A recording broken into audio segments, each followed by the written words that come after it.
শনিবার সকাল ৯টায় দিনাজপুরের গোরে শহীদ ঈদগাহে শুরু হয় ঈদুল আজহার প্রধান জামাত। সেখানে ভোর থেকে মুসল্লিরা দল বেঁধে ঈদগাহে জড়ো হন।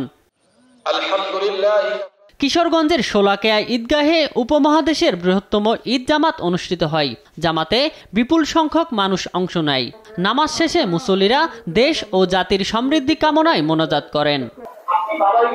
সবসময় নামাজ পড়তে আমাদের ভালো লাগে, আর এই যে আমাদের পরিবার নিয়ে আসে এখানে সবসময় নামাজ পড়ার জন্য। আমি আমার বাচ্চাকে নিয়ে এই প্রথম ঈদুল আজহার জামাত আদায়ের জন্য ঐতিহাসিক শোলাকিয়া মাঠে আসছি।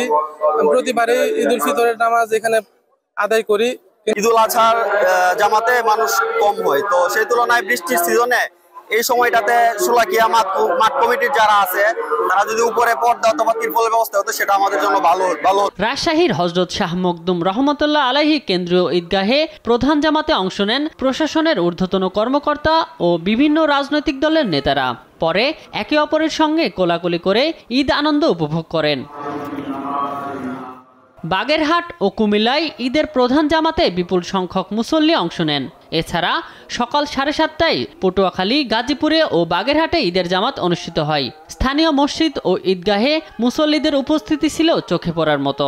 জামাত শেষে ধর্মপ্রাণ মুসল্লিরা কোলাকুলি করে ঈদের শুভেচ্ছা বিনিময় করেন। আমি ঈদের নামাজ পড়েছি, আমার খুব ভালো লেগেছে। আজকে আমি কুরবানি দিব, অনেক মজা হবে। যে ঈদগাহ মাঠে নামাজ আদায় করেছি, আমাদের অনেক ভালো লাগছে এবং আমরা খুশি আছি। এখন বাসায় যাব, বাসায় গিয়ে কুরবান করব, তারপর কুরবান করে সবাই মিলেমিশে এই সঙ্গ দিব বিকালে। দেশ অনেক শান্তি ও সমৃদ্ধিতে ভরে যাক, সবার মঙ্গল কামনা করে আল্লাহ তাআলা সবার কুরবানি কবুল করুন। সবাইকে ঈদের শুভেচ্ছা। দেশের অন্য স্থানেও ঈদের জামাত শান্তিপূর্ণভাবে সম্পন্ন হয়েছে। উৎসব মুখর পরিবেশে ঈদ উদযাপনে আনন্দে মেতেছে পুরো দেশ। শামীম হোসেন, নিউজ ডেস্ক, দেশ টিভি।